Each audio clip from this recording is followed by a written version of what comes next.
Croeso bawb. My name is Becky Loughead and I'm the librarian here at the Society of Antiquaries of London, based in Burlington House in Piccadilly.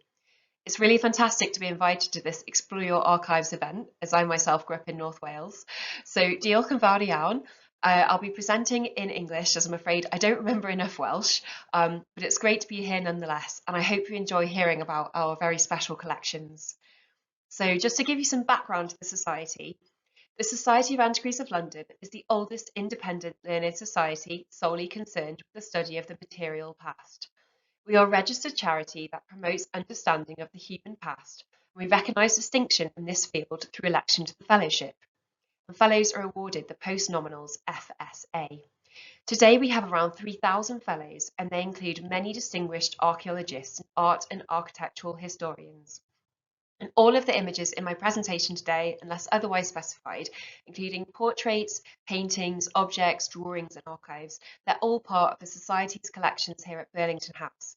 And later on, I'll be showing you how you can search them online through our catalogues, and you can view some of our digitised collections.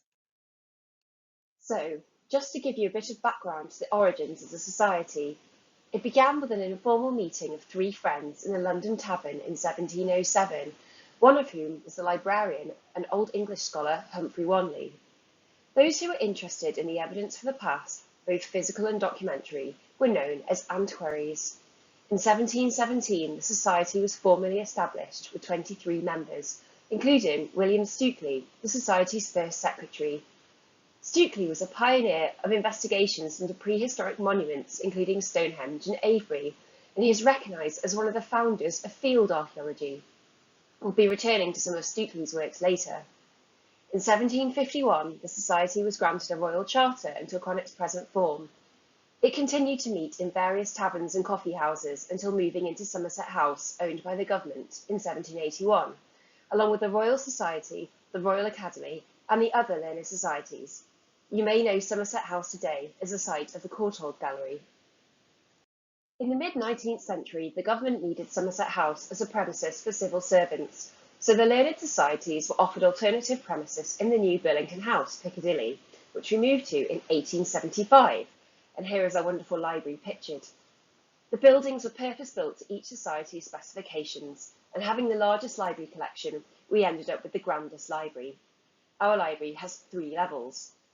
The library at Burlington House is the largest antiquarian library in the country, with an outstanding collection amassed over 300 years. It incorporates both purchases made for its fellowship and donations and bequests by fellows. As a result, it reflects the diverse interests of many different collectors. Our particular focus today is the history of material culture, covering primarily British and Northern European archaeology, architectural history, art history, and the decorative arts, heraldry, and British local history. So this is just a snapshot of our holdings. Some of our special collections include a number of illuminated medieval manuscripts, the Winchester Domesday Book, 3 copies of the Magna Carta, and the inventory of Henry VIII. Our printed library collection spans the late 15th century to the present day, with over 50 incunables and some 2,000 printed broadsides and proclamations, some of which only survive in our library collection. We also have a large collection of museum objects, such as the Bosworth Cross, shown here, a Bronze Age shield found in Scotland, and a 12th century reliquary of Thomas Becket on display at the British Museum. Of particular relevance to this talk are, of course, our internal archives going back to 1718, and our large prints and drawings and photographic collections, much of which relates to archaeology. We also hold the archives of several other societies on deposit, such as the Dilettante Society, the Roxburgh Club, and the Royal Archaeological Institute. The RAI uses our apartments at Burlington House for their meetings and lectures. So we'll start by looking at our internal archive, and in particular, the minute books. The Society's minute books are an invaluable record of the Society's activities during its early years, and provide a remarkable insight into the antiquarian interests and thinking of the time.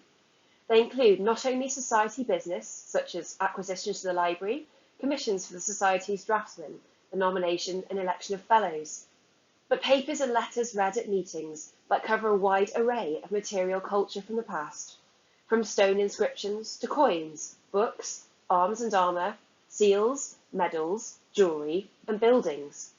They include contemporary accounts of new discoveries, some of enormous historical significance, such as the Rosetta Stone, with interpretation by leading experts of the 18th and early 19th centuries.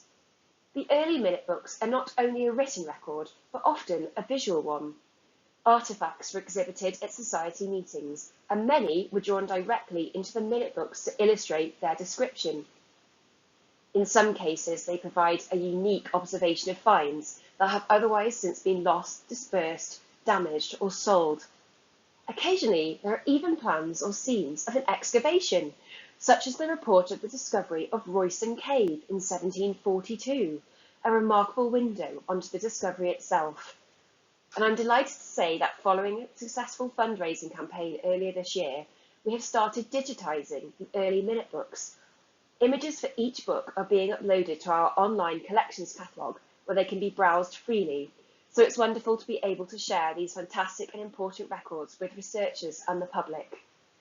Some of our fellows are using the Society's archives to research activities of pioneering women archaeologists as part of a funded AHRC project. So there are some very, very exciting projects going on using this material at the moment. Here are a few sub-collections from our archives and manuscript collection, just to give you a few examples of material we hold relating to antiquities and archaeology. One of our largest is the Prattington collection, relating to Worcestershire, consisting of Prattington's notes and extracts, autographed letters, maps, deeds, many original drawings, engravings and printed tracts. The request also included printed books relating to Worcestershire, and various object collections such as coins, antiquities, seal impressions, and even a cabinet of geological specimens. Another significant collection pictured here on the left is the Way collection. Albert Way was the principal founder of the Royal Archaeological Institutes. We have 41 separate notebooks and folders, 6 volumes, and over 10 boxes of material. They include many archaeological drawings and engravings along with correspondence, as shown here, with folders grouped by type of materials, such as metalwork or pottery, or by historical period. And shown on the right is the collection of Charles Roach Smith, an antiquary and amateur archaeologist. This includes correspondence, offprints, drawings, engravings, scrapbooks, and papers relating to excavations at Richborough and Pevensey. I've only picked out 3 items here, but we have many more, such as the papers of William Gowland, a fellow who carried out important archaeological work at Stonehenge, and the papers of archaeologist William Grimes, director of the Institute of Archaeology, on beaker culture. Now I'm just going to quickly show you a few items from our vast collection of prints and drawings, most of which dates from the 18th to the early 19th century. This is really an incredibly important visual record of material culture, and one that charts the development of archaeological recording and investigation. In many cases, these images record information that is now lost. For example, here we have a beautiful watercolour of a medieval liturgical vessel made by Society director John Talman. And as you can see here from a picture from the V&A's catalogue, by the time it came into the V&A's collection, it had suffered a significant amount of damage. Here we have another drawing, one of 10 drawings of Viking gold armlets. They were part of 2 gold and silver hoards found in 1802 on Hare Island in the River Shannon. The hoards passed into the possession of the silversmiths Rundle Bridge in London, and they were exhibited to the Society in November 1812. And it was then that Richard Smirke was commissioned to make these drawings. Well, it's fortunate he did, because tragically, this Viking hoard was melted down for bullion. This is just to quickly show you a handful of other fabulous drawings from our collection, showing a whole range of artefacts, from the Ribchester helmet to Roman lamps and jugs, a shoe, Anglo-Saxon brooch, a medieval tile from Ludlow, a silver arm ring from Scotland, and a Paleolithic hand axe from Hoxton in Suffolk. As well as this drawing, we also have the hand axe in our museum collection. As well as object discoveries, we have thousands of images of topographical features, monuments, and excavation sites. At the top left, we have a fabulous drawing of the subterranean ancient stows, discovered 16 feet below the streets of Bath in 1727. At the top right, we have one of William Stuteley's ground plans of Avebury, which used really cutting-edge surveying techniques in the early 18th century. On the lower left corner is one of our many representations of Stonehenge, a magnificent dramatic painting titled Stonehenge from the East by the Victorian Yorkshire artist John William Inchbold. And lastly, on the right, we have another revolutionary technology in the history of archaeology. Of course, that's photography. This is actually said to be one of the earliest photographs of an archaeological excavation, perhaps even in existence, from 1855, which shows excavations at Chertsey Abbey in Surrey. Speaking of photography and of Stonehenge, the Society also holds the first aerial photographs of Stonehenge taken from a war balloon. And aerial photography, of course, was a really important development in archaeological observation. It provides us with a fantastic record of landscape change through the 20th century, and it's been extremely important in revealing new archaeological sites, earthworks and landmarks that are only visible from the air. This leads me on to another strand of the Society's activities from its early days, and that is the publishing its own research and the research of its members. Since its foundation, the Society employed its own engravers, and two big names here are George Virtue and James Vizier, his successors, as well as Vizier's apprentice, William Blake, yes, the William Blake, who produced high-quality, detailed copperplate engravings for a large folio publication called Vetusta Monumenta. This series of illustrated papers, meaning ancient monuments, is an incredibly important visual record of subjects of antiquarian interest, and the first 3 volumes are currently being produced as a free online edition with commentary by leading academics. Although I know this isn't strictly archives, it's important to mention our published resources as they reproduce much archival material, including the contents of the minute books and many of our drawings. The printed journals, the Archaeology Proceedings and the Antiquaries Journal, are also digitised and available on Cambridge Core, so you may have subscription access to these through your university or library. Others, like Vetusta, the Society's Research Report series, and our online public newsletter, are available online for free, and you can sign up for our fortnightly newsletter Salon via our website. So, as a librarian and not an archivist, I couldn't not quickly mention our exceptional printed collection for the study of archaeology in particular. We have historic exchange agreements with around 400 international university and research institutions, and for many of these titles, particularly archaeology serials from Germany, we are the only copy holder in the UK. We also have many current UK archaeology report series and transactions from local history societies. And of course, we have many books on archaeology as a discipline and the activities of British antiquaries and archaeologists. And this is all on top of our vast collection of early printed and antiquarian books. So, how can you find out what we have?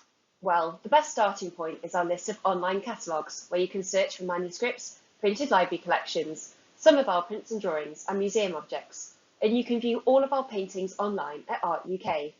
We are working hard to digitise more and more material at the moment and catalogue more of the internal archive. But until everything is searchable, do feel welcome to contact us with any research queries. And just to mention, you can also find our printed holdings on Disc Library Hub, formerly known as Copac. Finally, I just want to draw attention to our YouTube channel, where you can find all of our past lectures, conferences and events available for free, and they include many talks about archaeology, including archaeological discoveries in Wales, such as the Pembrokeshire chariot burials. So there's some really fantastic material on there, and I hope you'll have a look at our YouTube channel. You can also find out about our upcoming events on our website. All our events are now live streamed, so please do have a look. You can view them on Zoom, and you can also view them on YouTube. And you can explore our collection highlights from our library collection. There are some lovely images of our special collections available on our website too. So I hope you enjoy having a look through those. And of course, you can always email us, library@sal.org.uk, and we'll be happy to help you with your research. Diolch yn fawr iawn. Thank you very much for listening.